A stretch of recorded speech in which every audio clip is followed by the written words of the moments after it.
My parents made me sleep in the garage during our annual family reunion, no joke after 7 years of working double shifts and living on ramen noodles, I finally bought my dream home, and my reward being forced to curl up on a moldy air mattress while my entitled brother and his wife took over the master bedroom. They had no idea the house we were treating like a free hotel actually belonged to me. The look on their faces when I finally revealed the truth in front of everyone was absolutely priceless. Before we jump back in, tell us where you're tuning in from, and if this story touches you, make sure you're subscribed because tomorrow I've saved something extra special for you. I'm Jordan. I'm 31 years old, and my own parents made me sleep in the garage during our family reunion in my own house. Before I tell you how I finally stood up for myself after years of being treated like a second-class citizen in my own family and the absolutely jaw-dropping moment when everyone discovered the truth, let me know where you're watching from in the comments below. It's amazing to see how many people connect with these stories of family drama and standing up for yourself. So picture this: for 7 years straight, every decision I made came down to one question: will this get me closer to owning a home? I wasn't saving for luxury vacations or designer clothes or even a decent car. I was laser-focused on creating stability, something I never had growing up. I worked as a night shift security guard while taking online classes during the day I delivered food on weekends. I tutored high school students in math whenever I could squeeze in a few extra hours. Sleep became a luxury I couldn't afford. Why was I so obsessed with owning a home? Growing up, we moved constantly, never staying in one place for more than a year, sometimes less. Rent would increase, or dad would lose a job, or mom would have a falling out with the landlord, and suddenly we'd be packing everything into trash bags at midnight. By the time I was 16, I had attended 11 different schools. The constant instability made me crave just one thing: permanence, a place that was mine, that nobody could take away. After community college, I managed to land an entry-level job at a tech company. It wasn't glamorous, answering phones and troubleshooting basic IT problems, but it had potential for growth. I lived with 4 roommates in a cramped apartment that always smelled vaguely of mildew. My car was a 1998 Toyota that made concerning noises whenever it rained.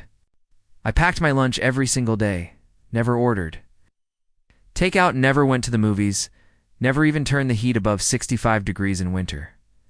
Every extra dollar went straight into my house fund. While I was scraping by, my younger brother Mason was living a completely different reality. Mason was 3 years younger, but might as well have been from another planet. Where I was practical and cautious, Mason was charming and impulsive. Where I was invisible, Mason was the golden child, the star around which our family orbited. Patterns started early and never stopped. I remember when I graduated high school, my gift was a set of luggage, very practical, my parents said with knowing looks. Translation: time to move out. When Mason graduated, his gift was a brand new laptop and a trip to Cancun. For his creative pursuits, they explained. Mason had dreams of becoming a filmmaker, though he had never actually completed any films. When I finally got my associate's degree after working full-time and studying at night, my parents didn't even attend the ceremony. They had tickets to a concert that weekend that they simply couldn't miss. When Mason dropped out of his expensive private university after 3 semesters because the professors didn't understand his vision, they comforted him with a month-long Finding Yourself trip to Europe. The pattern continued through our 20s. Mason bounced between creative careers: photographer, podcaster, craft beer entrepreneur, with our parents funding each new passion. Meanwhile, I plugged away at my tech job, gradually getting promoted, learning new skills, taking extra certifications. On weekends, I moved from customer support to IT security to eventually leading a small team. My salary grew and my house fund swelled, but I still lived with roommates, still drove my old Toyota, still packed my lunches. Then 6 months ago, it finally happened. After years of saving, after countless overtime shifts, after saying no to vacations and new clothes and even basic comforts, I qualified for a mortgage. The house wasn't anything fancy, a 3-bedroom, mid-century ranch-style home in a quiet neighborhood about an hour outside the city. It needed some work. The kitchen was straight out of 1975, and the backyard was mostly dirt, but it had good bones, and most importantly, it was mine. The day I signed the papers and the realtor handed me the keys, I sat in my car and sobbed. Not delicate. Emotional tears, but full-body ugly crying, the kind that leaves you gasping for air. It was relief, it was joy, it was pride, it was the weight of years of sacrifice finally lifting. I had done it completely on my own, without a single dollar from my parents, without anyone believing in me. I had built my foundation. I spent the next month fixing up the place. Nothing fancy, just making it livable. I painted every room myself, replaced some outdated light fixtures, installed new locks. I turned the smallest bedroom into a home office and decided to leave the other spare room available for guests. The garage needed the most work. It had been used as a storage dump by the previous owners and had a musty smell that seemed embedded in the walls. I cleared it out, installed some shelving for tools, and even put down those interlocking foam floor mats to make it more comfortable. It was still very much a garage, but at least it was a clean, organized garage. I didn't tell my family about the house at first. It wasn't exactly a secret, but years of being dismissed had taught me to keep my achievements to myself. Why share something meaningful only to have it minimized or ignored? But eventually word got out when my cousin Amelia came to visit and posted photos on social media. That's when my mother called a rare occurrence that always made my stomach clench with anxiety. "Jordan, darling, I hear you've bought yourself a little house," she trilled, as if she was talking about a child's toy. "It's not little, Mom. It's 3 bedrooms just outside Oak Ridge." I tried to keep the defensiveness out of my voice. Preparing and narrating this story took us a lot of time. So if you are enjoying it, subscribe to our channel. It means a lot to us. Now back to the story. "Well, that's just perfect timing," she continued, ignoring my correction. "We were just talking about where to host the family reunion this year, and now we have our answer. The family reunion. A 3-day gathering of chaos that rotated between various relatives' homes each summer. I had successfully avoided the last 2 claiming work emergencies, but now I was caught. I don't know, Mom. The place is still pretty bare bones. I don't have enough furniture for everyone and nonsense. Everyone brings air mattresses anyway, and Mason can bring his delicious cocktail concoctions. You know how everyone loves those. I'll handle the guest list and meal planning. You just need to provide the space. It'll be your housewarming too. To birds one stone." Before I could formulate another excuse, she had hung up, promising to send the details soon. I stood in my kitchen, my new kitchen, with the ugly but functional 1970s cabinets that I had carefully scrubbed clean, and felt a familiar sinking feeling. Once again, my boundaries meant nothing. Once again, my achievement was being cooped at once. Again, I was not being heard. For a moment, I considered standing my ground, calling her back and simply saying no. But decades of conditioning are hard to break, and the thought of the family drama that would ensue made me feel physically ill. Maybe it wouldn't be so bad. Maybe this would be a chance for my family to finally see me as an adult who had accomplished something significant. Maybe they would be proud. 2 weeks later, my mother sent out a group text to the extended family.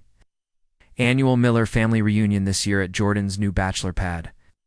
3 days of fun, food, and family. Mom and Dad will take the guest room, Mason.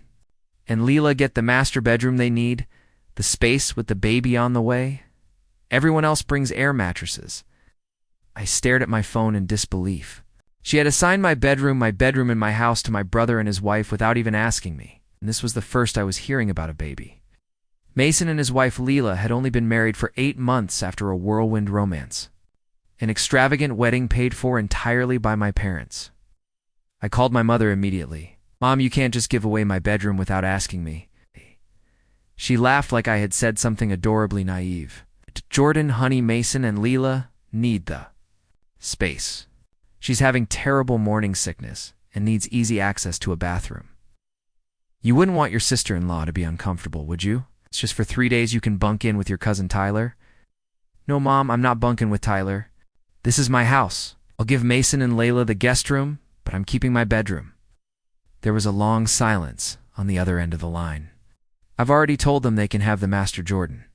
Her voice had that edge to it, the one that had always made me back down as a child. Don't make this difficult. Family makes sacrifices for each other, or at least some family members do. The guilt trip, the implication that I was selfish for. Wanting to sleep in my own bed in my own house that I had worked for years to afford, was so familiar, so enraging, and yet so effective. I felt myself wavering. Fine, but I'm not sharing with Tyler. I'll sleep in the garage. I cleaned it out recently and I can set up a bed in there.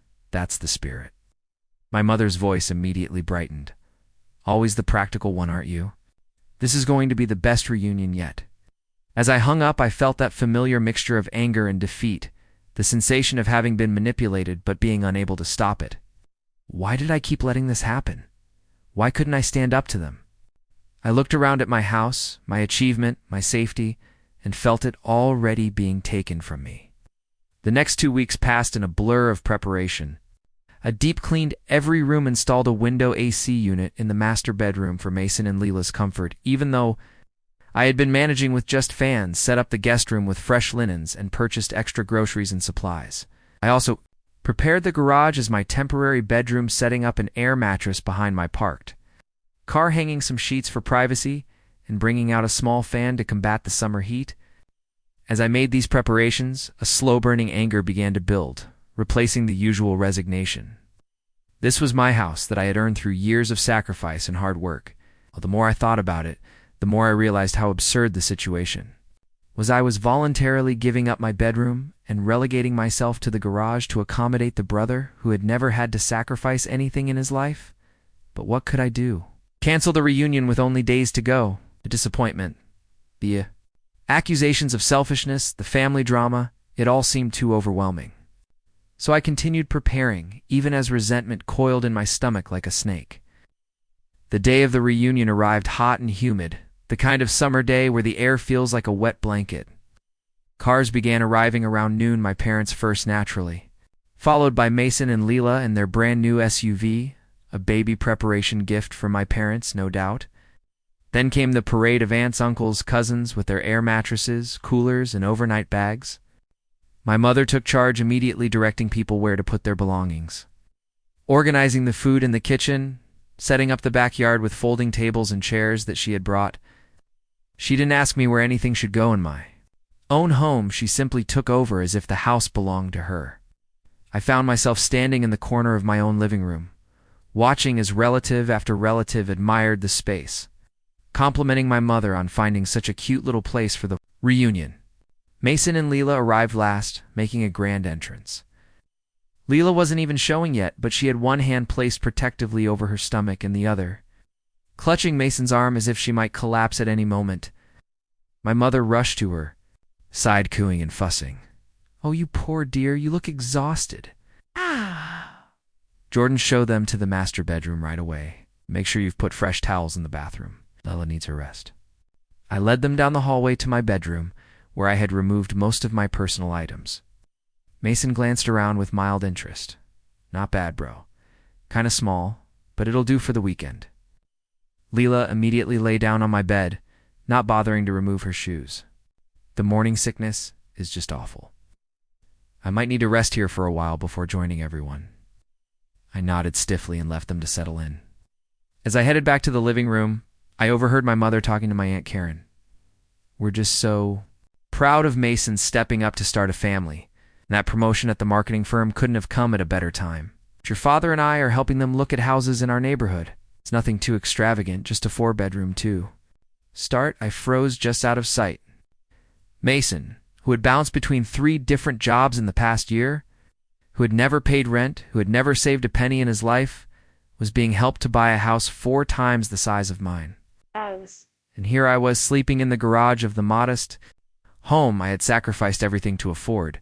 The afternoon progressed with the usual family reunion activities. My uncles commandeered the grill, my aunts took over the kitchen.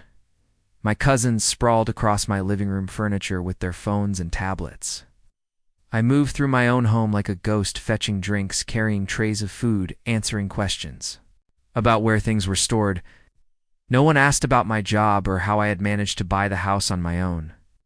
It was as if my achievement existed in a vacuum separate from me, merely a convenient venue for the family gathering. As the evening approached, My mother announced that dinner would be served in the backyard. I had spent the previous week landscaping the bare dirt, turning it into something presentable with some inexpensive plants and mulch. No one noticed, or if they did, they didn't mention it. The family gathered around the tables, passing dishes of potluck food and plastic cups of Mason's famous cocktails, which were mostly juice and cheap vodka in excessively large portions. Mason stood at the head of the main table, one arm around Leela, the other raising a toast. To family, and to the newest Miller coming this winter. Mom, Dad, thank you for everything you do for us. We couldn't do any of this without you. Everyone cheered and clinked glasses. I sat at the far end of the second table, nursing a beer, watching as my brother once again effortlessly commanded the spotlight. Wasn't that I resented the baby announcement. I was happy for them in a distant way. What I resented was the narrative. That everything Mason did was a triumph worthy of celebration, while my achievements weren't even acknowledged. After dinner, as everyone moved back inside, escaping the mosquitoes, I began cleaning up the backyard. No one offered to help. Through the window, I could see Mason holding court in the living room, regaling everyone with stories of his latest business idea, a subscription service for artisanal pet treats. My parents gazed at him adoringly, as if he were announcing the cure for cancer. As I gathered sticky plates and half-empty cups, I felt something inside me shift. The resentment that had been building crystallized into something harder, more defined. This was my house. I had earned it. I was sleeping in the garage while my golden child brother enjoyed the master bedroom, and my parents pretended none of my hard work mattered. That night, as the house finally quieted and everyone settled into their sleeping arrangements, I lay on my air mattress in the garage, staring at the ceiling. The mattress was already slowly deflating. The summer heat was stifling even with the small fan, and I could hear the occasional scurry of what was probably a mouse in the corner. This was what I had been reduced to in my own home. I couldn't sleep. The anger and humiliation kept my mind racing. Around 2 a.m., I gave up, got dressed, and went for a walk around the neighborhood. The night air was cooler, a slight breeze rustling the trees. I walked for nearly an hour, trying to make sense of my feelings, trying to understand why I kept allowing my family to treat me this way. As I walked, I passed other houses, dark and quiet, their occupants sleeping peacefully in their own beds. Ow. People hadn't given up their bedrooms. They hadn't relegated themselves to the garage. Why had I? The question haunted me as I finally returned home, slipping quietly through the side door directly into the garage, careful not to wake anyone. The next morning, I was awakened by the sound of my mother in the kitchen preparing breakfast. I had managed maybe 3 hours of fitful sleep on the gradually flattening air mattress. My back ached, my eyes felt gritty, and the familiar knot of resentment in my stomach had only grown larger. I showered in the hallway bathroom since Mason and Leela had taken over my ensuite, then joined the family in the kitchen. No one asked how I had slept. No one seemed to notice the dark circles under my eyes or my wrinkled clothes. I was invisible as usual. Jordan, honey, we're running low on eggs and orange juice. Would you be a dear and run to the store? When will? Need more ice for today's activities. It wasn't a request. It was an instruction. The assumption that I would naturally serve as the errand boy in my own home was so automatic, so expected that no one even questioned it. Not even me. Sure, Mom, I'll go now. As I grabbed my keys and headed for the door, I caught a glimpse of Mason, still in pajamas, lounging on my couch, scrolling through his phone. He hadn't offered to help with breakfast or to run errands despite being fully capable, but then he never had to. That was my role. As I drove to the store, I felt like I was on autopilot. The same routine I'd followed my entire life. Jordan the reliable one. Jordan the helper. Jordan the invisible. The local grocery store was nearly empty this early on a Saturday. I grabbed eggs, orange juice, and ice, mechanically placing them in my cart. Then I stopped, standing motionless in the middle of the cereal aisle. What was I doing? Running errands for people who were guests in my house. People who had banished me to sleep in my own garage? The absurdity of it hit me like a physical blow. Are you all right? An elderly woman asked, concern in her eyes as she navigated her cart around mine. I bought a house, and I worked 2 jobs for 7 years to afford it. Now I'm sleeping in the garage while my brother takes my bedroom. She looked startled, probably regretting her question to this strange man having an existential crisis in the cereal aisle. Well, she said finally, adjusting her glasses. That doesn't sound right at all. Her simple validation from a stranger was like a key unlocking something inside me. She was right. It wasn't right. None of it was. No, I agreed, straightening my shoulders. It's not right. I thanked her, finished my shopping, and headed back to the house. But something had changed. The fog of obligation and guilt that had clouded my thinking for decades was beginning to lift. For the first time, I was seeing my family dynamic with clarity. When I returned, the house was fully awake. Cousins sprawled across my furniture, aunts chatted in the kitchen, uncles argued about sports in the backyard. No one offered to help. Bring in the groceries. No one even acknowledged my return except my mother, who immediately began instructing me on where to put things. The ice goes in the cooler outside, not the freezer, Jordan. And hurry with those eggs. I need to start. The frittata. I placed the groceries on the counter and stepped back, watching as she took over, reorganizing things to her liking in my kitchen. My kitchen. The day proceeded as family reunions always did, chaotic, loud, with various factions forming and dissolving. My father and uncles took over the TV for a baseball game. My mother and aunts critiqued everyone's life choices in the kitchen. The cousins divided between those glued to phones and those chasing each other through the house. I moved through it all like a ghost, fetching drinks, answering questions about where things were stored, cleaning up messes no one else seemed to notice. At one point, I entered my bedroom, which was now Mason and Leela's domain, to retrieve clean clothes from my own dresser. "Knock much?" Mason said, looking up from his phone. He was sprawled across my bed, still in pajamas, at 2 p.m. "Sorry," I said automatically. "Just need some clothes." Leela emerged from my bathroom, her hair wrapped in my towel. "Your water pressure is terrible," she announced. "And there's barely any counter space in there." I bit my tongue, grabbed a t-shirt and jeans, and retreated. It was my bathroom with my perfectly adequate water pressure and counter space that I'd cleaned and organized myself. But arguing would only create drama, and keeping the peace was what I always did. The afternoon activity was a family photo session in the backyard. My mother had hired a photographer, another detail she hadn't bothered to consult me about. We were arranged in groups, first the entire extended family, then smaller family units. When it was time for our immediate family photo, my mother positioned Mason and Layla in the center, with her and my father flanking them. "Jordan, stand behind your father," she directed, placing me partially hidden in the second row. "Actually," the photographer said, glancing around. "Is this your house, sir?" She was looking at me. Before I could answer, my mother jumped in. "We're using Jordan's house for the reunion this year. It's got all this extra space as a bachelor." You know, the photographer nodded politely, but seemed confused by the dynamics she was witnessing. She wasn't the only one. As the day wore on, I noticed my cousin Tyler watching me with a puzzled expression. Tyler was a few years younger than me, quiet and observant. We'd never been particularly close, but we'd always gotten along.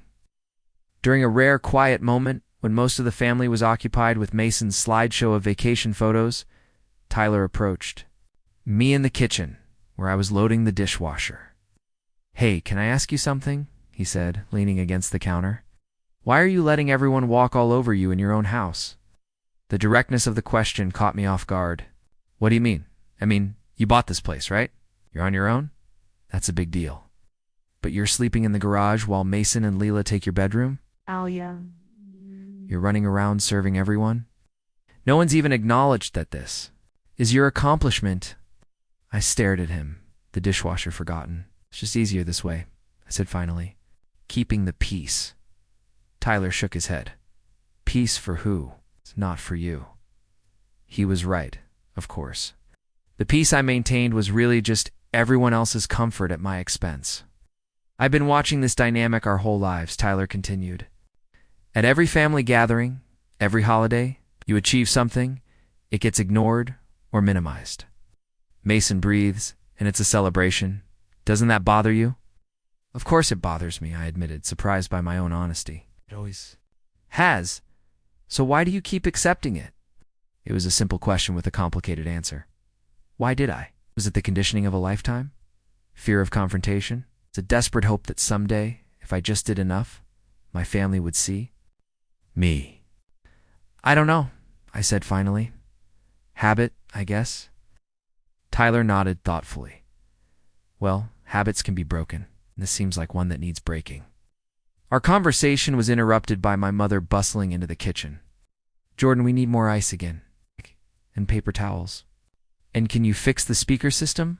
Mason wants to play his new playlist. I looked at her, really looked at her perhaps for the first time. She wasn't asking, she was telling. The expectation that I would jump to fulfill these requests was so ingrained that it didn't even occur to her I might refuse. Actually, Mom, I said, my voice steadier than I expected. I was in the middle of a conversation with Tyler. She blinked, momentarily thrown by this deviation from the script. Then she recovered. Well, when you're done chatting, we need those things. The ice is melting fast. Left and Tyler raised an eyebrow at me. Baby steps, he said with a slight smile. That night, as I lay once again on my deflating air mattress in the garage, Tyler's words echoed in my mind. Habits can be broken. This one needs breaking.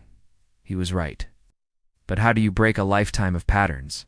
How do you suddenly stand up and say enough when you've been saying yes for as long as you can remember? I tossed and turned, the heat and discomfort making sleep impossible. Around midnight, I heard the side door to the garage open. I sat up, startled. It was my grandfather, my mother's father, a man in his 80s who had been sitting quietly in the corner most of the day, observing everything with his sharp blue eyes. Grandpa Joe? I whispered. Is everything okay? No, he said plainly, settling himself on a stack of boxes near my mattress. Nothing about this is okay. In the dim light filtering through the garage windows, I could see the disapproval. On his weathered face, Tyler told me you're sleeping out here, he said. In your own house. Is that true? I nodded, embarrassed somehow. Grandpa Joe shook his head slowly. You know, your situation reminds me of something that happened too. Me a long time ago. He rarely talked about his past, and I sat up straighter, curious despite my exhaustion. When I was about your age, he began, I had a small construction business. Worked my fingers to the bone building it up. Your grandmother and I lived in a tiny apartment, saved every penny. Finally, we had enough to buy a little piece of land outside town. Nothing fancy, but it was ours. He paused, lost in memory. My older brother Charles was always the favorite. Better looking, better talker. Everyone loved Charles. When he heard about our land, he came to me with a sob story about needing a fresh start. Asked if he could build a small cabin on our property. Temporarily. Your grandmother was against it, but I couldn't say no to my brother. I could see where this was going. What happened? 6 months became a year. The small cabin kept expanding. Charles started calling it our property when talking to others. Then one day I came home to find surveyors on the land. Charles had convinced my parents to help him buy the adjacent lot, and he was planning to build a road that would cut right through the middle of our property. What did you do? I asked. Fully invested in the story now? Grandpa Joe's eyes took on a steely glint. I did what I should have done from the beginning. I stood up for myself and your grandmother. I told Charles he had 2 weeks to clear out. When he tried to argue, I showed him the deed with my name on it. When he went crying to our parents, I stood my ground. He leaned forward, his voice intense. It was the hardest thing I'd ever done. Family is supposed to be there for each other, but that goes both ways. Charles wasn't being family to me. He was using me. Did he leave? I asked. Eventually, there was drama, tears, accusations. Didn't speak to me for 5 years. But you know what? Those were peaceful years. Grandmother and I built our home the way we wanted it. And when Charles finally came back around, it was with respect. He never tried to take advantage again. Grandpa Joe stood up with a slight groan, his knees protesting. The point is, Jordan, sometimes the hardest thing and the right thing are the same. What's happening here isn't right. You know it, I know it, and deep down they know it too. He patted my shoulder. Get some sleep. Remember, that deed has your name on it, not theirs. With that, he left me alone with my thoughts, which were now racing faster than ever. My grandfather's story resonated deeply. The parallels were unmistakable. But could I really stand up to my family the way he had? The thought was terrifying. I barely slept that night. By the time dawn broke, I had made a decision.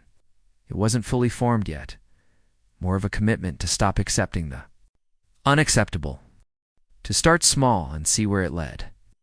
The final day of the reunion began, as the others had, with my mother in the kitchen, issuing orders. But this time, when she automatically handed me a list of tasks, I didn't immediately jump to fulfill them. "Mom," I said quietly, "I need to talk to you and Dad and Mason."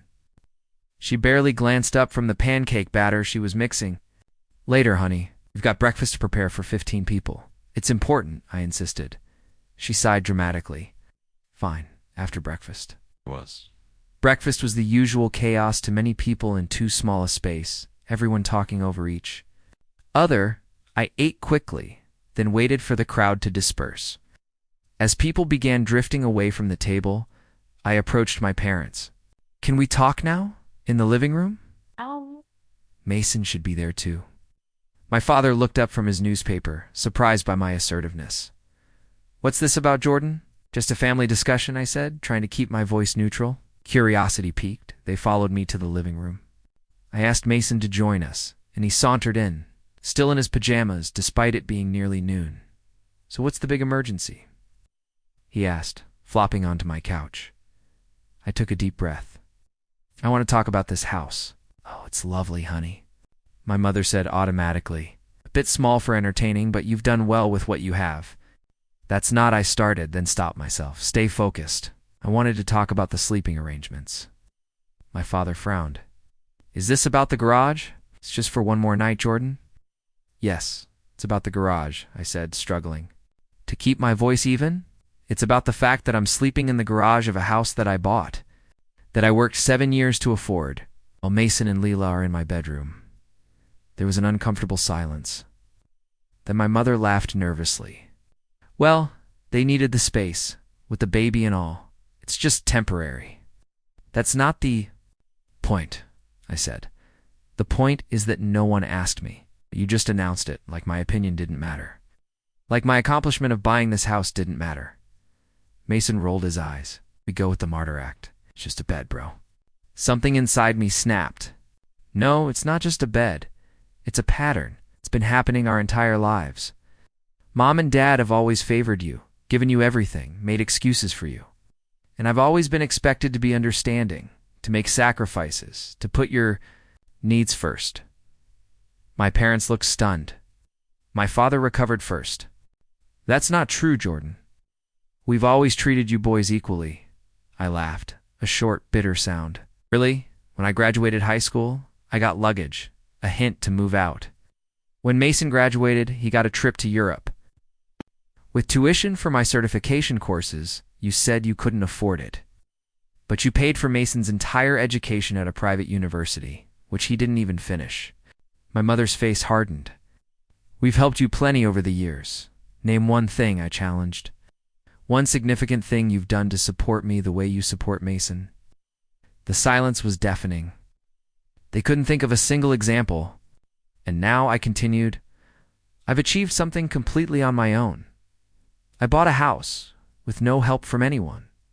And instead of being proud, instead of acknowledging that accomplishment, you've taken it over. You've turned it into another opportunity to prioritize Mason's comfort over mine. Mason stood up, his face flushed. "You're just jealous because Layla and I are starting a family while you're still single. This is about the baby, isn't it?" "This has nothing to do with your baby," I said firmly. "I'm happy for you both, truly. This is about respect. This is about acknowledging that this is my house, that I've worked hard for it, and that I deserve to be treated with basic courtesy in my own home." My mother stood up too, her voice taking on the wounded tone she always used when challenged. "I can't believe you're making such a fuss over sleeping arrangements. It's family, Jordan. Family makes sacrifices for each other." "Yes," I agreed. "Family does make sacrifices, but it should go both ways. When has Mason ever sacrificed anything for me? When have you ever asked him to give up his comfort for mine? Again, silence. They had no answer because there wasn't one. I think I said, finally getting to my point, that for tonight I should sleep in my own bed, in my own bedroom. My own house. You would have thought I'd suggested something truly outrageous from their reactions. But where will Mason and Layla sleep? My mother demanded. The guest room is available, I said reasonably, or they can take the air mattress. In the garage if they prefer. I've made it quite comfortable out there. Mason scoffed. Lila can't sleep in a garage. She's pregnant. I managed it for 2 nights, I pointed out. But as I said, the guest room is perfectly comfortable. My father stepped in, his voice conciliatory, but with an edge. Jordan, be reasonable. It's just one more night. Making a scene like this, disrupting everyone's arrangements, selfish. There it was. It's the magic word. Selfish. The accusation. That had kept me in line my entire life. The fear of being seen as selfish had driven so many of my decisions, had made me accept treatment I knew was unfair. But this time, instead of immediately backing down, I thought about my grandfather's words. Sometimes the hardest thing and the right thing are the same. It's not selfish to want to sleep in my own bed in my own house, I said quietly. What's selfish is expecting me to give up my comfort, my space, my achievement without even asking. What's selfish is treating my home like a free hotel and me like the staff. My mother's face tightened with anger. I can't believe you're being so petty. After everything we've done for you, what have you done for me? I interrupted, my voice rising despite my efforts to stay calm. Specifically, Mom, what have you and Dad done to support me the way you support Mason? She opened her mouth, then closed it again. The truth was hanging in the air between us, impossible to deny, but still unacknowledged. Mason broke the tension, standing up with an exaggerated sigh. This is ridiculous. We'll sleep in the guest room if it's such a big deal. Come on, Layla. We'll be wondering where I am. He stalked out, leaving me alone with my parents. My mother was on the verge of tears. But they weren't genuine. They were the tactical tears she always used when she wasn't getting her way. I hope you're happy now, she said, her voice quivering. Causing all this drama in the middle of our family? Reunion. My father put his arm around her shoulders. Let's go check on Mason and Leela, he said, giving me a disappointed look as they left the room. I stood there alone, my heart pounding. I had done it. I'd finally stood up for myself, broken the pattern of a lifetime. It hadn't gone well. I hadn't expected it to. But I had spoken my truth, and for the first time in memory, I had put my own needs first. As I turned to leave the living room, I caught sight of Grandpa Joe sitting in the corner. I hadn't realized he was there. He gave me a small nod, a gesture of approval that meant more to me than any reaction from my parents or brother. The rest of the day was tense. Mason and Leela made a show of moving their things to the guest room, sighing heavily and exchanging martyred looks. My mother was cool toward me, her tone clipped whenever she had to speak to me directly. The extended family picked up on the tension but didn't know its source, creating an atmosphere of awkward speculation. Through it all, I felt a strange mixture of guilt and liberation. The guilt was old, deeply ingrained, the voice that had always told me to keep the peace at any cost. But the liberation was new, the exhilarating feeling of having finally said what needed to be said, of having stood up for myself after years of acquiescence. By late afternoon, the tension in the house had reached a breaking point. My mother was orchestrating an elaborate farewell dinner, pointedly excluding me from preparations while simultaneously criticizing how I'd organized my kitchen. Mason and Leela had barricaded themselves in the guest room, emerging only to accept sympathy from various relatives who had gotten a one-sided version of events. My father was avoiding me entirely, busying himself with helping my uncles set up tables in the backyard. I retreated to my bedroom, my own bedroom, which I was finally reclaiming, and closed the door.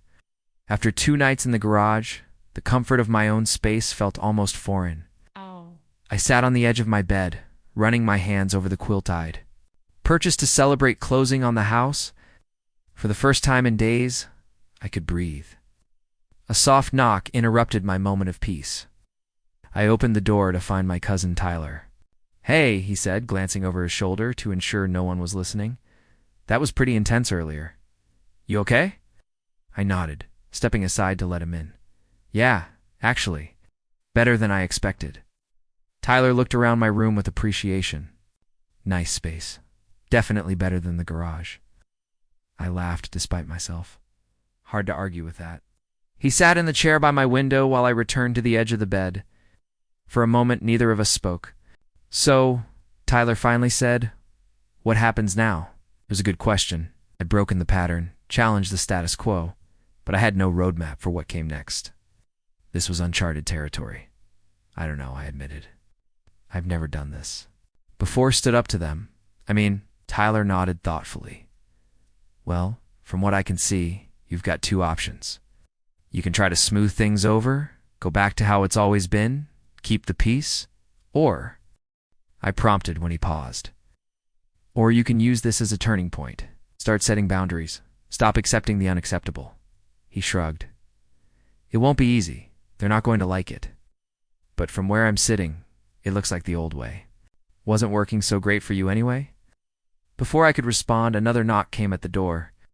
This one was firmer, more insistent. I opened it to find Aunt Diane, my mother's sister, her expression a mixture of concern and disapproval. "Jordan, what's going on? Your mother's very upset, and Mason says you kicked them out of their room." I sighed. Of course that would be their version of events. "It's my room, Aunt Diane, in my house. I didn't kick them out, I just said I wanted to sleep in my own bed tonight." "Well, your timing is very inconsiderate. Leela is pregnant, and I know," I interrupted, more firmly than I would have dared even a day ago. "And the guest room is perfectly comfortable." I made sure of that. Aunt Diane looked taken aback by my direct response. She was used to me being the accommodating one, the one who never pushed back. She huffed. "Your mother asked me to tell you dinner will be ready in 30 minutes? The whole family is expected to attend." Implied threat was clear. Don't make a scene. Show up. Play your part. After she left, Tyler raised an eyebrow. "Whole family is expected to attend." He mimicked. "Like you'd missed dinner in your own house." I smiled weakly. "They're experts at making me feel like the unreasonable one." "That's how it works," Tyler said, standing up. "Make you feel crazy for wanting basic respect." Classic manipulation. As he headed for the door, he turned back. "Just remember, you're not asking for anything outrageous here. You bought this house. You get to set the rules." After he left, I took a shower in my own bathroom, using my own towels and toiletries that had been pushed aside for Mason and Leela's things. It was a small act of reclamation, but it felt significant. I dressed carefully, choosing clothes that made me feel confident. A blue button-down shirt that colleagues had complimented, my best jeans, even adding a watch my team had given me after a successful project launch. This wasn't just dinner. It was a statement. This was my house, my achievement, and I was done minimizing myself. When I entered the backyard, the transformation was impressive, despite my lingering resentment.